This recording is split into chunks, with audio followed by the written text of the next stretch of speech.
Hello, this is Tom Still from the Wisconsin Technology Council. Thank you for joining us for today's edition of WisBusiness.com, the show. The show is produced by the Tech Council in partnership with WisBusiness.com and with the help of our sponsors, the Wisconsin Economic Development Corp and Exact Sciences. Welcome back. This is Tom Still from the Tech Council. Thank you for joining us today. Well, some things that we've been up to lately or will be in the future have been exciting and all about the tech-based economy in Wisconsin. January 28th, we held a luncheon at One City Schools in Madison, which is our new location for the Madison Luncheons. And the topic was innovation beyond startups, how bigger companies do it. We heard from Elizabeth Hagerman from the Isthmus Project, Sarah Mann from Promega, Steve Nyland from Faith Technologies, and Crystal Thibault from Rockwell Automation.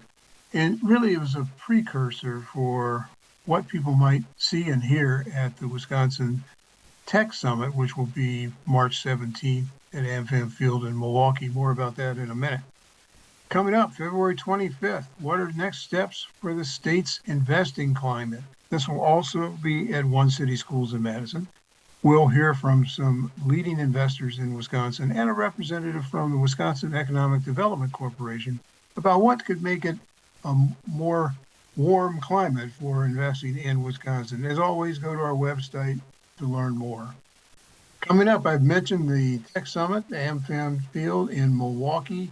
This is basically a speed dating event. We'll have a number of major companies to meet with emerging companies that often are in the same sectors, but they may not have other ways to meet on a normal basis. And so this is all about talking about supply chain and other strategic partnerships. June, we'll have our Wisconsin Entrepreneurs Conference at the Monona Terrace Convention Center. That is where the 2025 Governor's Business Plan Contest will culminate. And by the way, we had 153 entries by January 31st this year. So that's a great total, and we're looking forward to see that process play out. In November, we'll be back at Monona Terrace for the Early Stage Symposium and the Wisconsin Innovation Awards. And so we're looking forward to all of that. And again, check our website. As you know, I write a column weekly that appears in papers and other platforms across Wisconsin and beyond. It's called Inside Wisconsin. And it's all about things that are happening in Wisconsin's tech-based economy. Some recent examples include, wrote about tariffs, nuclear fusion, and the value of federal research to the Wisconsin economy. Here's a link if you want to go back and look at what we've talked about this year, but also past years. Coming up, this week's guest, Abigail Crocker from Tailored Remedy. Welcome back. I'm Tom Still from the Tech Council. I'm here today with Abigail Crocker from Tailored Remedy, which was one of the contestants this November at our Early Stage Symposium in our Elevator Pitch Olympics. And Abigail must have really killed it because she was one of the top finishers and scorers. And our judges in that were all investors. So these are folks who have seen good ideas and bad ideas before, but apparently they thought yours was a good one, Abigail. And Abigail was actually still finishing up at Marquette University in an undergrad side, but she's already a certified nursing assistant, so she brings that to the game in terms of experience. So welcome, Abigail. Yeah, thank you for having me. Absolutely. So let's talk a little bit about the core of Tailored Remedy, which aims at that big market. There's an aging population in the United States, Wisconsin not any different on that. And it's you, I think from your experience and things you've seen, there are some ways to help people in some very direct, tailored ways in assisted living situations. So tell us a little bit about your passion around that at first, because you've lived it as a CNA and you've seen things. Yeah, so it actually goes back to I started as a CNA in March of 2021. So right when all the facilities were getting hit. I'm originally from Boston, actually. And I went to school at night at community college to get my CNA license. That way I could just be thrown right in, help out where I could. And my passion was always in healthcare. And then I thought I was coming to Marquette to become a doctor, PA, open up my own long-term care facility and start solving the problems that way. Then quickly realized that it's not the way I need to go. I can start solving these problems in other ways instead of kind of postponing that 8 years. So I began to work on Tailored Remedy as a school project. This was over a year ago now, and then kind of took off from there, I guess. So Tailored Remedy democratizes medical information. So through the AI platform, complicated medical information is presented in a clear and accessible manner.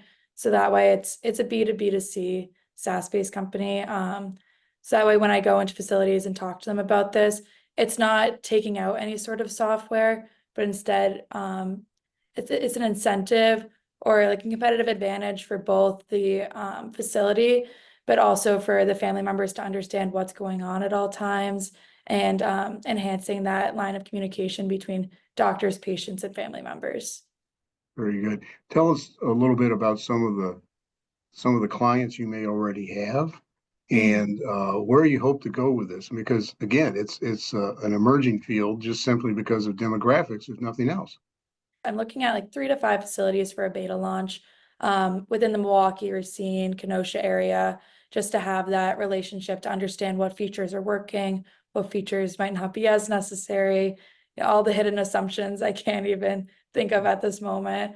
And then from there, start to combat the issues that are really necessary. But one of the main focuses were the facilities really need something to have the family members be more at ease. So some sort of notification if there's a change. I know as a CNA, I've been stressed out completely trying to run around, see all my patients, but also getting calls from family members, which I totally understand. But it'd be easier if there was a system to automate some of those changes, them to just understand that their family member took the medications they needed today. And that's the vision in the long run with Tailored Remedy. Good. And before we close, I mean, we touched on medication a little bit. From your experience, over medication, under medication, or both of those issues? People are definitely over medicated. I mean, that's not a secret with big pharma, especially when I was working as home health aide. It's so frustrating seeing honestly the frustration people feel and patients feel trying to navigate through all their medications. And there's nothing for them to be able to ask a question about what they should be taking, question that. Sometimes the doctor prescribes too many medications that they don't necessarily need, and then they see interactions that they can't then pull them off that medication, or there could be very harmful effects, even fatal effects from that. Trying to combat that at the very beginning, that a patient or a family member could input that, make sure they're taking it the right amount of times. Like, say if they had 3 different medications, let's say twice a day, 3 times a day, 3 times a week, but they have to be taken 4 hours from each other instead of just taking all the medications at once. Trying to break that up in their schedule as well. Okay. Well, thanks again for joining us, Abigail Crocker, founder of Tailored Remedy, still completing her undergraduate degree at Marquette, which is excellent, but she's already a CNA. So thank you for being there to talk about a little bit about the intersection of AI and healthcare, a very hands-on example. Thanks again.